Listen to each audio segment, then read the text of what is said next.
ilaahay markuu ammaanayo dumarka wuxuu yidhi faالصaalixaatu qaanitaatun xaafidaatun lilghaybi bima xafida allah.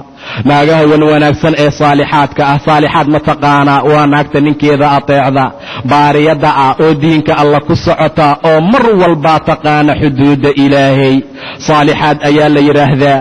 diinta alla ma ahee axkaam kale kuma dhaqanto. diinta alla ma ahee qodobo ay shayaatiin dejiyeen ma raacdo.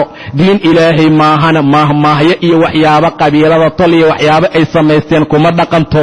mar walbaa waxay ku socotaa aayadaha ilaahay, axkaamta iyo diinta ilaah amray subxaanahu wa tacaala. taasaa saalixaad la yidhaahdaa.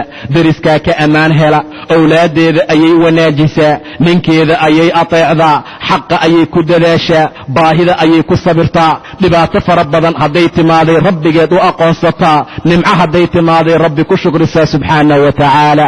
saalixaad taasaa la yidhaahdaa. midaasaa la doortaa oo la guursadaa, midaasaa la doortaa oo la raadsadaa, midaasaa la doortaa oo laga dhigtaa marwo gurigaaga kaaga shaqayso kuu wanaajisa. haddii aad doorato midaan diin wax ka aqaan, daa'imkeeda aan ixtiraamayn, ilaahay aayadaha uu soo dejiyey aan waxba ka kasayn, deris sida loo ixtiraamo aan aqaanin, ilmo aan aqaan si loo tarbiyeeyo ilaa cay inay ku tarbiyayso maahane, midda noocaasa dhinac ayaa laga maraa.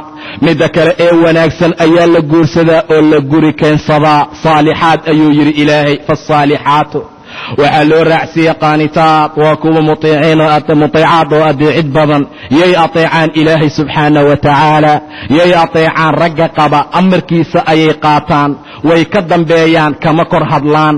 waxa uu sheega wax ka badan ma sheegaan. hadalkiisa iyo hadalkeeda mar walba waxaa hoos jira hadalkeeda. taas ayaa qaanitaad la yidhaahdaa. ilaahay ayay ku xihan tahay subxaanahu wa tacaala. mar allaala marka uu ninkeeda amro samcan wa taacan ayaa lagu yaqaanaa. way samacdaa, wayna ateecdaa, warkiisay ixtiraamtaa, way qadarisaa, way qiimaysaa. naagta saalixaadka ee qaanitaadkaa sida ayaa lagu yaqaanaa. ilaahay qaanitaad ayuu ku magacaabay, waa kuwa raggooda ateeca.